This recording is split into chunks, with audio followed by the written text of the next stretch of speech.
Imagine करो कि वचन खुद देहधारी होके पृथ्वी के ऊपर आया, पर फिर भी उसे पवित्र आत्मा और सामर्थ्य से अभिषेक किया गया ताकि वो शैतान के सताए हुए लोगों को चंगा कर सके।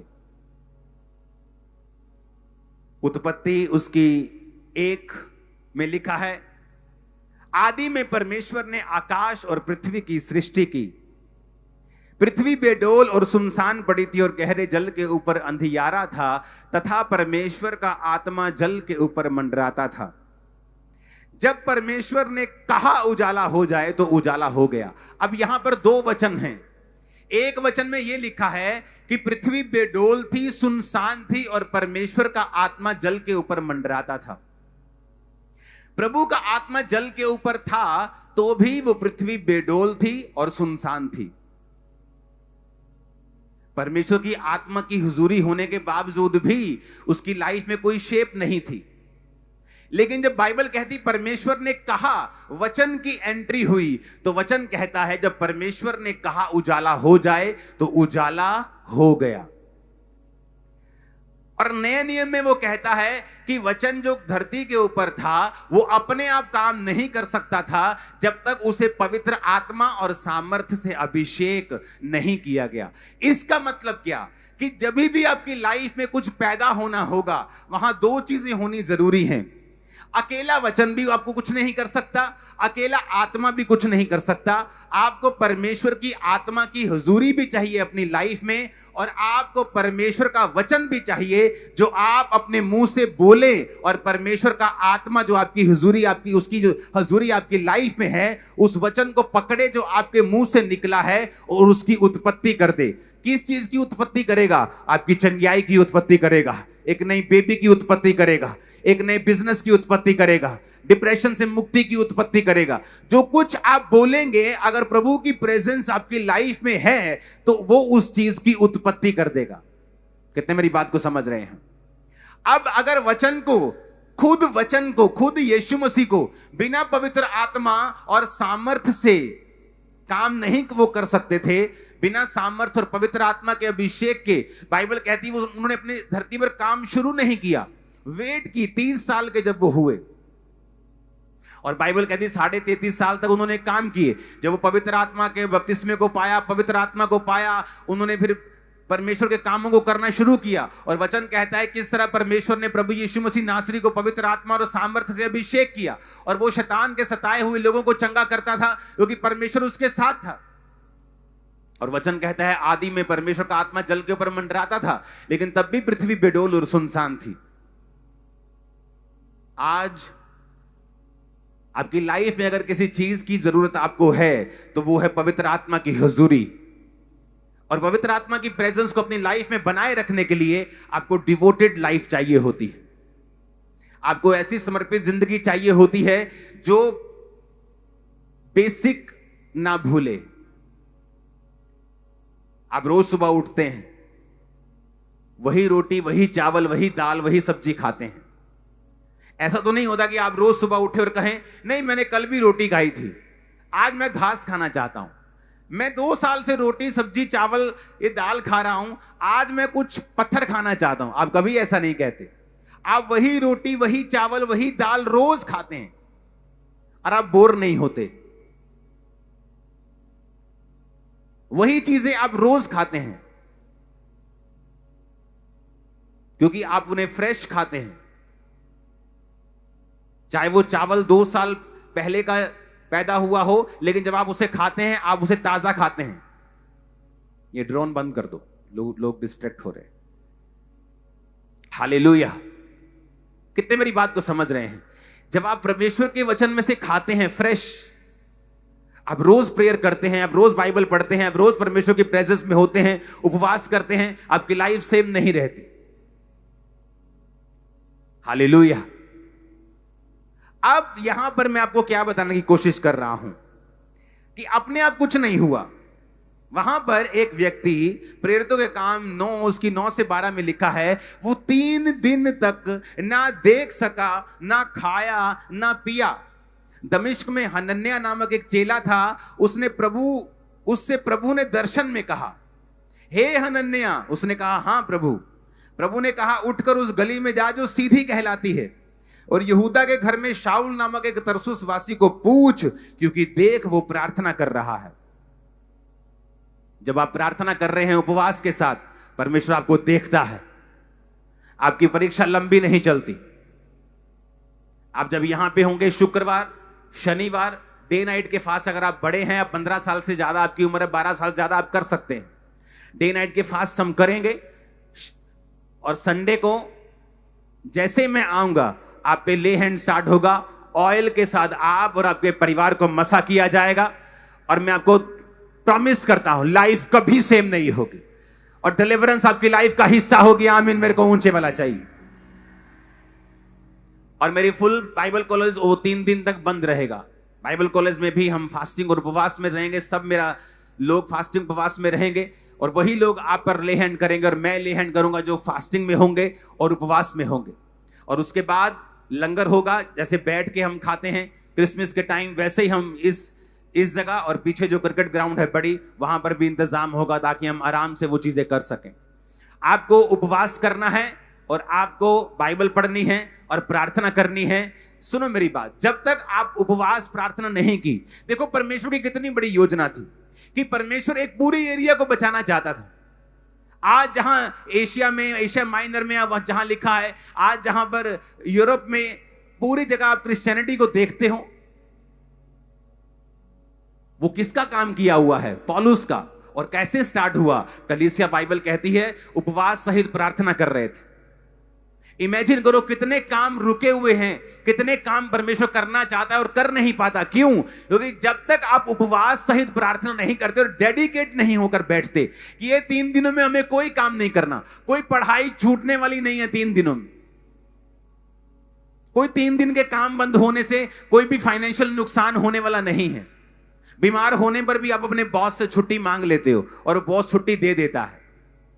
वो 3 दिन जब हम प्रार्थना करेंगे उपवास के साथ, फुल फैमिली दिन रात आप प्रेयर में रहेंगे, आप देखेंगे कि कई बार परमेश्वर की योजना बड़ी होती है लेकिन वो कुछ कर नहीं पाता, क्योंकि बिना उपवास और बिना प्रेयर के आपकी स्पिरिचुअल आईज कभी ओपन नहीं होती। अगर परमेश्वर ने आपको भेजा है, अगर परमेश्वर ने कोई काम करने के लिए कहा है, तो खुदा ने कहा अपने चेलों से कि जब मैंने तुम्हें एक बड़ी मिशनरी यात्रा में भेजा और बिना झोली, बिना बटुए के, बिना किसी फाइनेंशियल सपोर्ट के, बिना किसी जूते के एक्स्ट्रा कोई चीज तुम्हें नहीं दी, क्या तुम्हें किसी चीज की घटी हुई? चेले क्या बोले? कहते किसी वस्तु की नहीं। दे सेड नथिंग, कुछ भी कमी नहीं थी। तो आज का विश्वासी, क्या आप जानते हैं कि परमेश्वर आपको कहां भेज रहा है? किस पढ़ाई के एंगल में आपको मेडिकल करने के लिए कह रहा है कि नॉन मेडिकल? क्या वो आपको ब्यूटी पार्लर का काम करने के लिए कह रहा है? क्या आपको एक कपड़े की शॉप खोलने के लिए कह रहा है? क्या वो आपको यहां सेवा करने के लिए कह रहा है या किसी दूसरे शहर में कह रहा है? आज बहुत से लोग सफर कर रहे हैं क्योंकि वो वहां नहीं है जहां उन्हें होना चाहिए। और कहां होना चाहिए ये कैसे मालूम होगा? जब आप राइट संगति में होंगे, जीवित चर्च के साथ जुड़े हुए होंगे, उपवास और प्रार्थना कर रहे होंगे, तब परमेश्वर का आत्मा आपसे बात करेगा। अगर हम रोज दिन के 2-3 घंटे टीवी में बिताएंगे, मैं आपको दावा करता हूं परमेश्वर का आत्मा आपसे बात नहीं कर पाएगा। क्योंकि परमेश्वर की आवाज को सुनने के लिए आपको सारी डिस्ट्रैक्शंस खत्म करनी पड़ती है। एक दिन मैंने कहा परमेश्वर मैं बहुत कंफ्यूज हूं। ये आई थिंक 10 साल पहले की या उससे पहले की बात होगी। आई थिंक मैं तब मैरिड नहीं था, उससे पहले की बात है, ये तो 10-12 साल हो गए होंगे। तो मैं परमेश्वर मुझे मेरी चर्च सबसे बड़ी हो चुकी थी, पंजाब की सबसे बड़ी चर्च थी। मैंने कहा परमेश्वर मुझे तसल्ली नहीं, मुझे गाइड कर, मेरी अगुवाई कर।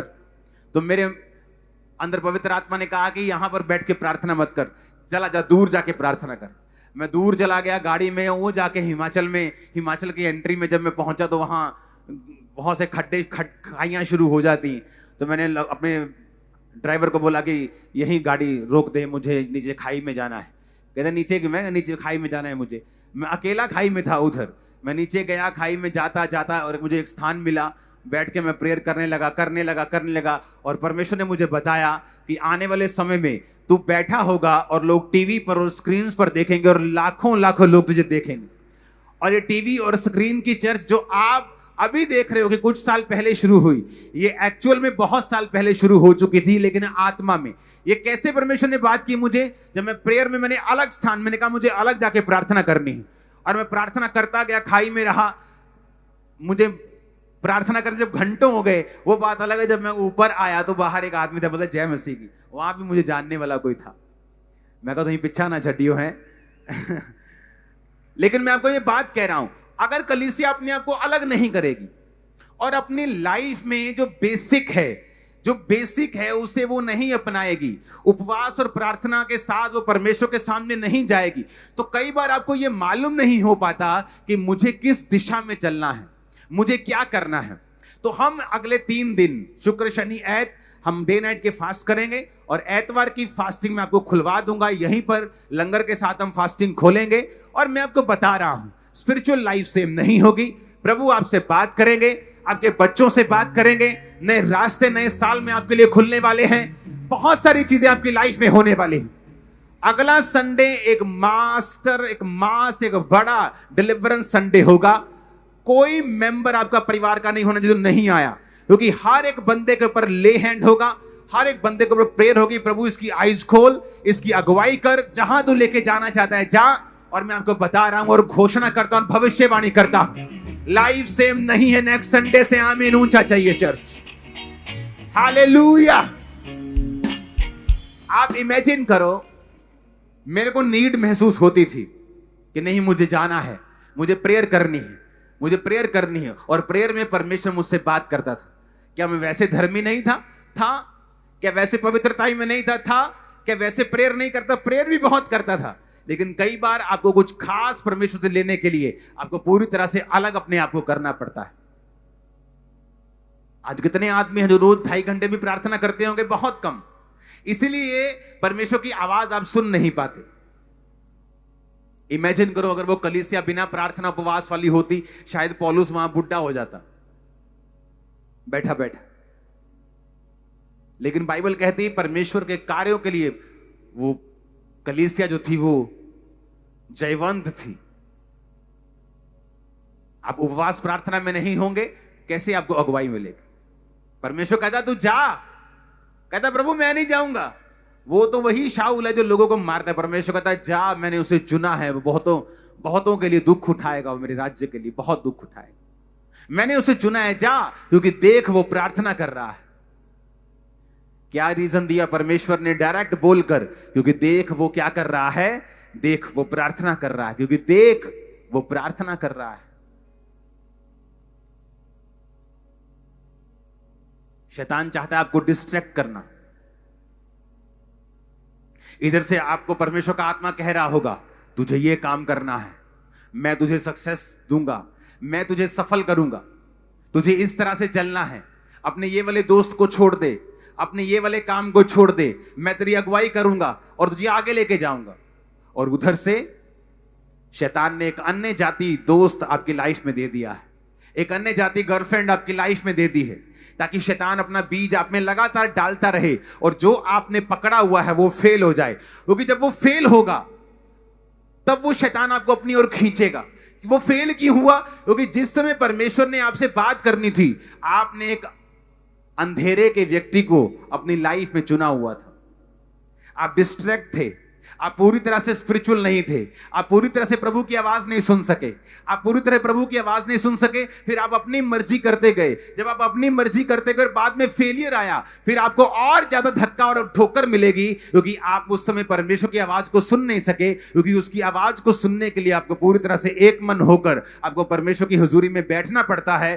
पूरी तरह से फास्टिंग में, प्रेयर में, उपवास में, रोजों में, पूरी तरह से क्या बोलते हैं उसको, रिपेंटेंस के साथ, मन फिराव के साथ, पवित्रताई के साथ। इंसान अपनी गिरावट का कारण खुद ही है, अपने फेलियर का कारण वो खुद ही है, क्योंकि जो उसका समर्पण चाहिए उस रीति का वो नहीं दे पाता है। जब कोई एथलीट फेल होता है, उसे मालूम होता है कि मैं वो मेहनत नहीं कर सका जो ये नंबर 1 करता है। उस मेरे में अंदर वो डेडिकेशन नहीं है, वो खाने पे कंट्रोल नहीं है, वो टाइमिंग पे कंट्रोल नहीं है जो इसके अंदर है। तो या तो वो फिर पीछे हट जाता है, या फिर अगली बार और तैयारी के साथ आता है कि जब मैं नेक्स्ट टाइम आऊंगा तो पूरी तैयारी के साथ आऊंगा। हालेलुया। अब ये आपका फैसला है, आपको क्या करना है। अब ये आपका फैसला है कि मुझे बेसिक में रहना है, मुझे रोज परमेश्वर की प्रेजेंस में फ्रेश, जिस तरह मैं रोज फ्रेश खाना खाता हूं और अब तक जीवित हूं और सेम खाना खाता हूं, क्या मुझे वही परमेश्वर के सामने वही डिवोशन रखना है, वैसे ही लाइफ रखनी है, वैसा ही रोज प्रार्थना, उपवास और रोज बाइबल पढ़ने का जीवन रखना है, जिससे मेरी आत्मिक जिंदगी जीवित रहे। और उसका फायदा भी किसको होगा? आप लोगों को होगा, क्योंकि आत्मा में जीवित रहोगे तो परमेश्वर बात करेगा। जब वो बात करेगा तो ग्रेट लाइफ है आपकी आगे परमेश्वर ने रखी हुई, ग्रेट। आप समझ भी नहीं सकते, आप अभी जान भी नहीं सकते। मेरी ये जिंदगी के बारे में पास्टर्स लोग भविष्यवाणी करते थे और मुझे यकीन नहीं होता था, लेकिन वो भविष्यवाणी करते थे लेकिन मुझे यकीन नहीं होता था। उसी तरह मैं आपको भविष्यवाणी कर रहा हूं, इतना ग्रेट फ्यूचर है, आपकी आंखें खुली रह जाएंगी। आपको जस्ट परमेश्वर में बने रहना और उसमें चलना है। और कई बार बने रहने से भी बात नहीं बनती जब तक आप कुछ एक्स्ट्रा एफर्ट नहीं करते। अगर परमेश्वर ने सब कुछ कर दिया है तो क्यों वो फास्टिंग उपवास में अपने पेट को जला रहे थे? अगर उसने सब कुछ कर दिया है, सब कुछ प्राइस पे कर दिया है, तो क्यों कलीसिया फास्टिंग में, उपवास में अपने पेट को जलाकर, वो भी खाए पिए, फिर सब कुछ अगर कर दिया है तो? लेकिन वचन कहता है, उपवास सहित प्रार्थना करने पर पवित्र आत्मा ने कहा पौलुस और बरनबास को भेजो। और वचन कहता है बरनबास और शाऊल जब उस काम के लिए गए तो वो पहली मिशनरी यात्रा बनी, पूरा कॉन्टिनेंट बचाया गया। पौलुस गवाही देता है कि मैंने इतना प्रचार किया है इन शहरों देशों में कि मेरे प्रचार करने की वहां जगह नहीं, हर एक बंदे ने सुसमाचार सुन लिया। उसकी आग बढ़ रही है चर्च में, उसकी ग्रेस भी बढ़ रही है। आने वाले समय में मैं आपको बता रहा हूं, ये भविष्यवाणी के अनुसार इस चर्च में 24 घंटे परमेश्वर का काम होगा, 24 घंटे काउंसलिंग होगी, 24 घंटे प्रेयर चलेगी। हर कोई भी 24 घंटे चर्च में आ सकता है और उसके साथ प्रार्थना करने के लिए कोई ना कोई लोग यहां मौजूद होंगे। मैं आपको बता रहा हूं, जो परमेश्वर ने मुझे विजन में दिखाया है कि आने वाले समय में 24 घंटे 24 आवर्स 7 डेज ए वीक ये चर्च चलेगी। 7 डेज 24 आवर्स ये चर्च चलेगी। कोई भी जन, आप रात को 4 बजे निराश हैं, गाड़ी पकड़िए, ऑटो पकड़िए, स्कूटर पकड़िए, चर्च में आ जाइए। आपको कोई मिलेगा जो आपके लिए प्रार्थना करे, आपकी काउंसलिंग करे। कभी भी ऑयल चाहिए चर्च में आ जाइए, प्रार्थना चाहिए चर्च में आ जाइए। एनी टाइम, पूछने की जरूरत नहीं, चर्च बंद है, खुली है, 9 बजे, 10 बजे, 12 बजे, हर समय परमेश्वर ने कहा यहां मौजूद होगा। चर्च के ऊपर फेवर आए, जो काम होने हैं बिल्कुल किनारे पे हैं, वो काम हो। वो काम क्या है मैं बता नहीं सकता, लेकिन वो सब सरकारी काम है। आपको प्रार्थना करनी कि प्रभु का फेवर आए, शैतान के काम नष्ट हो। अपने परिवार के लिए आपको प्रेयर करनी है, प्रभु आपको गाइड करे, आपको प्रेयर करनी है। हर साल लोग बोलते हैं हैप्पी न्यू ईयर, हैप्पी, और उनका हैप्पी न्यू ईयर कुछ हैप्पी नहीं होता। हर साल कर्जा बढ़ता जाता है उन पर। पहले वो 22 साल के अनएम्प्लॉयड थे, अब वो 23 के हो गए, 24 के हो गए, अब हर साल बोझ बढ़ रहा है। तो कोई ईयर हैप्पी नहीं। भयंकर चीजें प्रभु ने मुझे दिखाई हैं जो लोगों के ऊपर बीतेंगी, मतलब लोग दुखी हो जाएंगे। इस तरह की लाइफ है। लेकिन अगर आप फास्टिंग में, उपवास में रहेंगे, अगर वो यहां हो रही होंगी, यहोवा का आत्मा आपको इधर ले जाएगा। एक व्यक्ति जो मुझे अपना दुश्मन समझता था, मेरे रिश्तेदारों से बहुत गिराने की कोशिशें करता था। पहले लोगों के पास जाता था, फिर बड़े लोगों के पास गया। जब उसने देखा कि सब लोग मेरा आदर करते, कोई लोग ऐसा करने के लिए तैयार नहीं, तो बड़ी बड़ी उसने प्लानिंग की। जिस दिन वो मुझे गिराने की प्लानिंग कर रहा था, उसका एक अपना बहुत बड़ा गोडाउन था, वो गिर गया था। जब आप प्रार्थना कर रहे होते, आपको नहीं मालूम आपके खिलाफ क्या चल रहा है। कौन आपके बारे में क्या सोच रहा है। इसलिए तो लोग विक्टिम बन जाते हैं जादू टोने का। मैं घर से निकला, जादू टोना मुझ पे हो गया, हम ऐसा हुआ, इस फलाने टाइम में एक ऐसी घटना मेरे साथ हुई, हमारा पूरा परिवार। वो क्यों? क्योंकि आप फास्टिंग प्रेयर में नहीं हैं। आपको जहां आंखें खुली रखनी चाहिए वहां आंखें बंद हैं। मैं आपको बता रहा हूं, यीशु के नाम में ये फास्टिंग उपवास आपकी आंखों को खोल देगा और आपके कानों को खोल देगा, यीशु मसीह के सामर्थ्य नाम में। आमीन। मेरे को ऊंचे वाला चाहिए चर्च।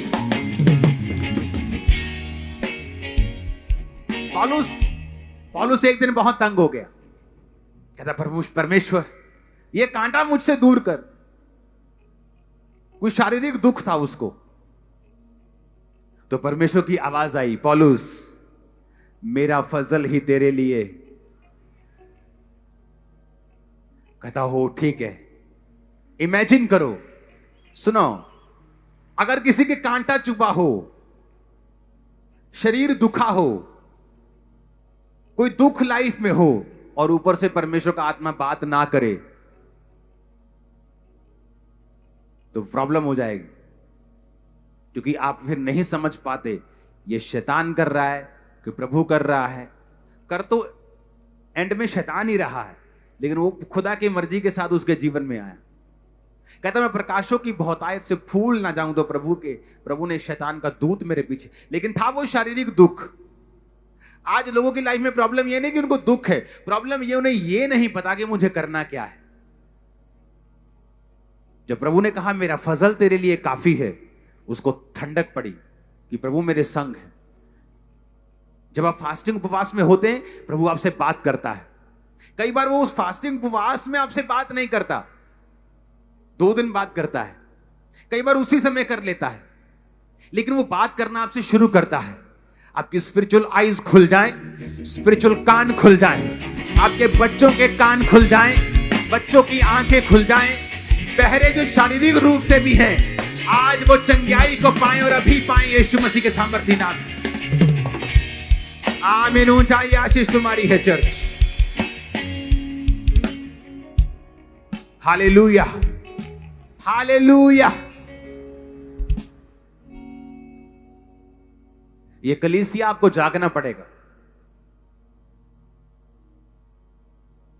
आपको जागना पड़ेगा, बाइबल के बेसिक्स पर आना पड़ेगा।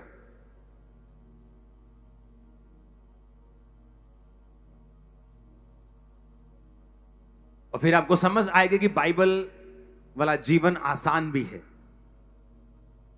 बस अपने नींव पर, अपने बेसिक्स पर अड़े रहना है। उसे कभी कभी नहीं, उसे रोज रोज करना है।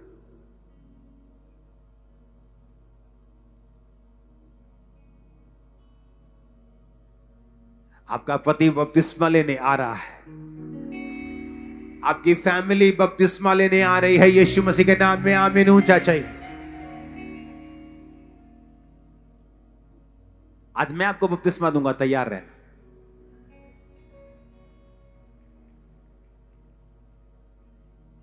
जिंदगी में अगर बाइबल पढ़ी हो, हर एक बड़े मिरेकल की शुरुआत तौबा से हुई है। हर एक बड़े मिरेकल की शुरुआत, हर एक बड़े बदलाव की शुरुआत, अगर नाश होने वाला है तो उसके बचाव की शुरुआत तौबा से हुई। जिन लोगों ने तौबा नहीं की, बपतिस्मा नहीं लिया, तो मतलब तौबा नहीं की। वैसे आप यीशु मसीह को मानते हैं लेकिन बपतिस्मा नहीं लिया, तो टेक्निकली आपने तौबा नहीं की हुई। तौबा पे कहते ही बपतिस्मे को। जब आप बपतिस्मा लेते हैं एक्चुअल में, तभी आप उसके घर के कहलाते हैं। आप अमेरिका तो चले गए हैं, लेकिन अभी तक आप परमानेंट नहीं हुए, तो वहां की सहूलतें आपको नहीं मिलती। आप रह सकते हैं वहां, उसकी अच्छी अच्छी चीजें आप देखते हैं, लेकिन आनंद नहीं ले सकते। वहां काम कर सकते हैं। उसी तरह से वो लोग जो परमेश्वर के घर में है लेकिन बपतिस्मा नहीं लिया, क्या वेट कर रहे हो? पाप करने की वेट कर रहे हो? 2 मने हो, 2 चित्ते हो, तो प्रभु को वैसे ही तुम खुश नहीं कर सकते। लोगों का डर है तो तुम वैसे ही प्रभु को प्रसन्न नहीं कर सकते।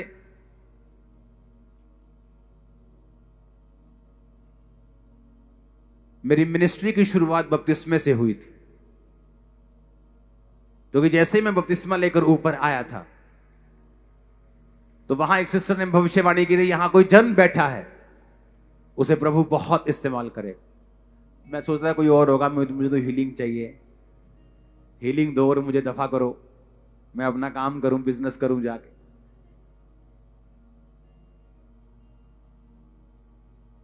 आपको तौबा करनी है, बपतिस्मा लेना है,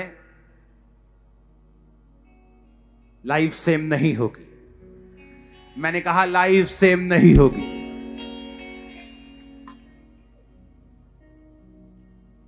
पवित्र आत्मा की भरपूरी के लिए अगले संडे प्रार्थना होगी, डेडिकेशन होगी आपके परिवार समेत आप लोगों की। आपके कान आंख खुले और पवित्र आत्मा की भरपूरी एक करंट की तरह आपकी लाइफ पर उतरेगी और रहेगी आपकी लाइफ के ऊपर। अपने हाथों को उठाओ,